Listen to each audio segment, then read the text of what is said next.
मुझे अब भी लगता है कि हमें लौट जाना चाहिए। और जो भी सूचना हमारे पास है वो श्री राम को जाके देते हैं। यहाँ पर रह के समय व्यर्थ करना अनुचित है। इस सागर को पार करना असंभव है। श्री राम का कार्य बीच मझधार में छोड़ने से अच्छा है कि हम अपनी मृत्यु को आलिंगन कर लें,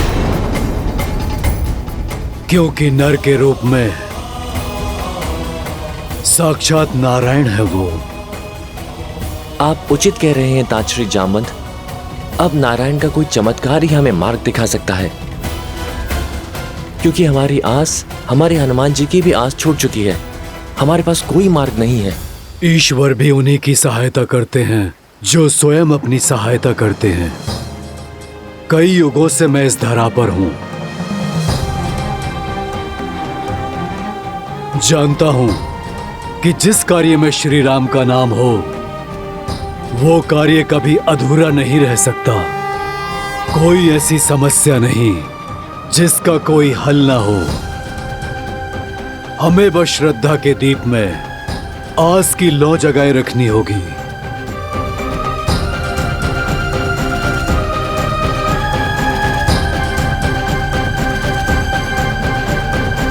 स्वामी, आपका अंश अवतार हनुमान आशा खो चुका है। अब उसे स्वयं से कौन मिलवाएगा? कौन उनका साक्षात्कार उनके ही बल से करवाएगा? जामवंत, क्योंकि हमारी रचाई इस लीला का सबसे अधिक बोध उन्हें ही है।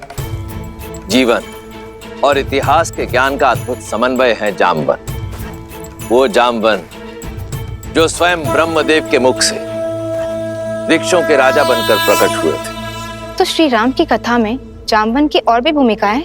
हाँ देवी, आने वाले इस धर्म युद्ध में जामवंत श्री राम के सहायक, उनके मार्गदर्शक बनेंगे।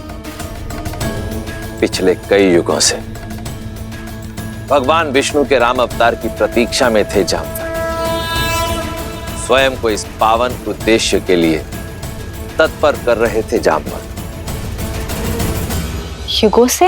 हाँ देवी, जामवंत कोई साधारण वृक्ष नहीं, नारायण के हर रूप, हर स्वरूप के साक्षी रहे। फिर वो चाहे बराह अवतार से लेकर नरसिम्हा अवतार हो, या फिर समुद्र मंथन से लेकर वामन अवतार तक, जामवंत इन सभी घटनाओं के साक्षी रहे। जब भगवान विष्णु ने वामन अवतार में असुरराज महाबली का दमन किया था, तब 21 बार भगवान वामन की प्रदक्षिणा देने वाले जामवंत ही थे। और अब राम अवतार में, राम रावण युद्ध में श्री राम के गुरु बनकर उनका मार्गदर्शन करने का दायित्व भी जामवंत ही संभालेंगे।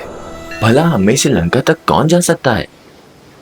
इतना सामर्थ्य तो हम में से किसी में भी नहीं है। संपाति ने हमें ये कहा था कि लंका यहाँ से कम 100 योजन दूर है। माना कि हम वानर हैं, किंतु इतनी दूरी तय करना तो हमारे लिए भी असंभव है। संपाति और जटायु माता सीता को बचाने के लिए अपने प्राण तक न्यौछावर करने से पीछे नहीं हटे, और तुम कहते हो कि हम पीछे हट जाएं? कदापि नहीं। अपने भीतर झांको।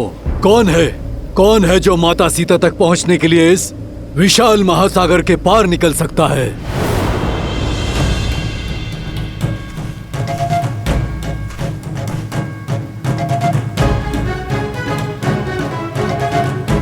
जामवंत जी, मैं 20 योजन तक छलांग मार सकता हूं। मैं 40 योजन। युवा अवस्था में मैं इतनी दूरी पार कर सकता था, किंतु अब शरीर में उतना बल नहीं।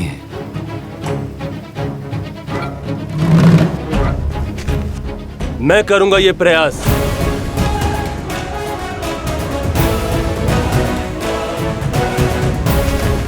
तुम्हारे सामर्थ्य पर संदेह नहीं है अंगद। मुझे ज्ञान है कि तुम वहां तक पहुंच तो जाओगे, परंतु वहां से लौटने की शक्ति शेष नहीं बचेगी। और फिर तुम युवराज हो, तुम्हारी रक्षा हमारे लिए आवश्यक है और तुम्हारा यहाँ सेना के साथ रहना भी आवश्यक है।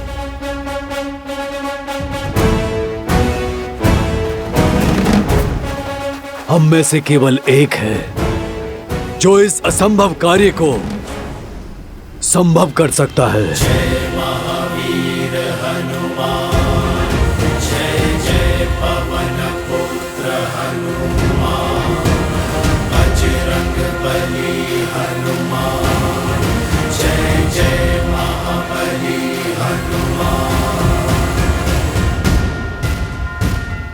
जामवन जी, कहीं आपका संकेत मेरी ओर तो नहीं?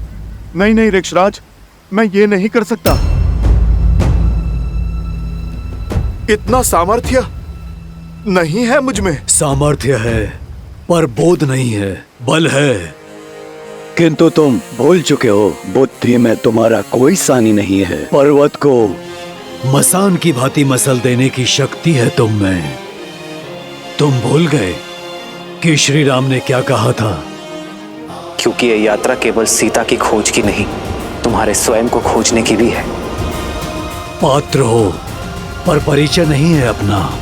अपना परिचय जानते हो ना हनुमान? हाँ, मैं हनुमान हूँ, महाराज केसरी और माता अंजना का पुत्र हनुमान।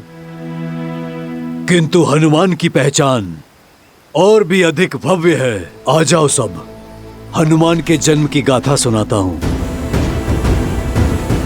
उन्हें उनकी वास्तविकता का बोध कराता हूं।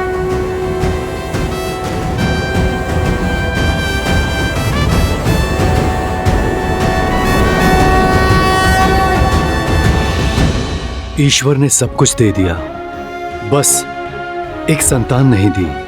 कोई नहीं जो हमें श्रद्धांजलि दे सके हमारे जाने के बाद।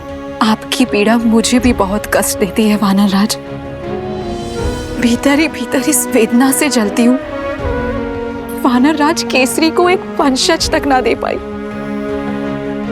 लेकिन ऐसा कोई नहीं है जो मेरा आंचल पकड़ के मुझसे हट करे, जिसे मैं लोरिया सुनाकर सुलाऊं।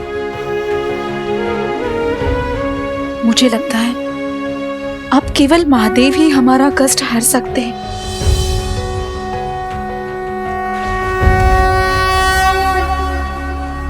ओम नमः शिवाय। ओम नमः शिवाय।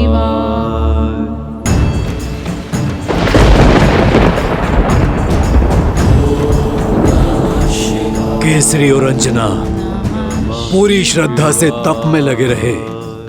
पूरे 12 वर्षों तक उन्होंने कठिन प्रार्थना की, आस का आंचल नहीं छोड़ा और उनकी दृढ़ता ने महादेव को प्रसन्न कर दिया। वायुदेव, कृपया प्रकट हो। प्रणिपात महादेव, प्रणिपात माता। आदेश करें, इस दास का स्मरण कैसे किया आपने? क्या अपने वेग में कोई भूल तो नहीं हो गई मुझसे? भूल नहीं हुई, संसार का भला करने का अवसर मिला है आपको।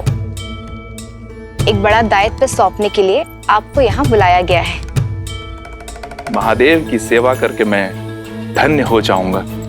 अपनी भक्ति से प्राप्त शक्ति से रावण इस संसार में तनाव का वातावरण फैला रहा है।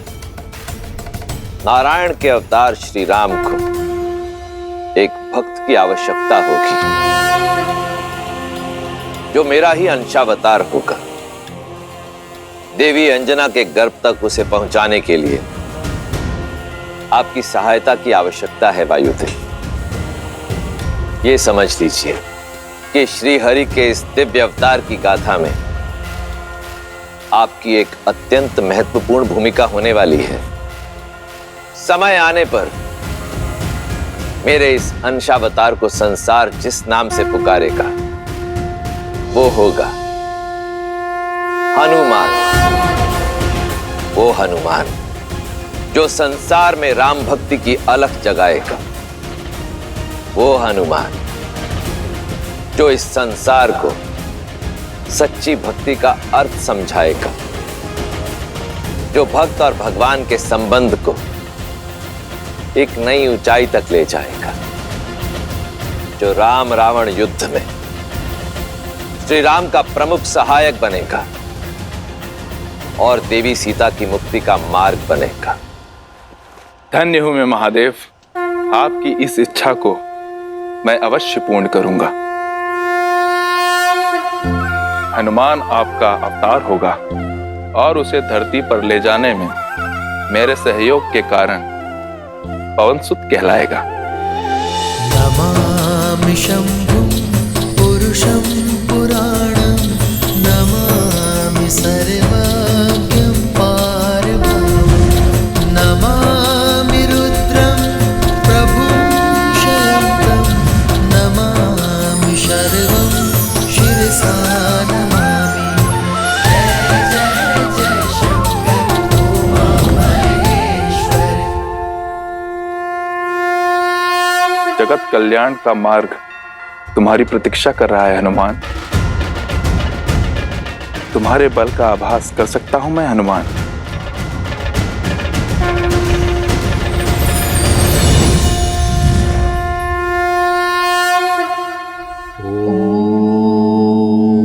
नमः शिवाय।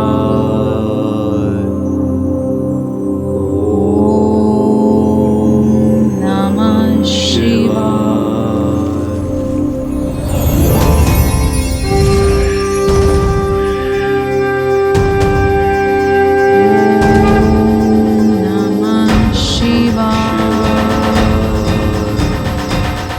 रख सकता तो सदा सर्वदा तुम्हें अपने साथ ही रख लेता, किंतु महादेव का आदेश अडिग है, पास नहीं रहेगा, किंतु तुम्हारा पिता सदा तुम्हारे साथ रहेगा। शंकर सुवन केसरी नंदन, तुम्हारा पिता कहलाने का गर्व मेरे जीवन का सबसे बड़ा धन होगा। पवनसुत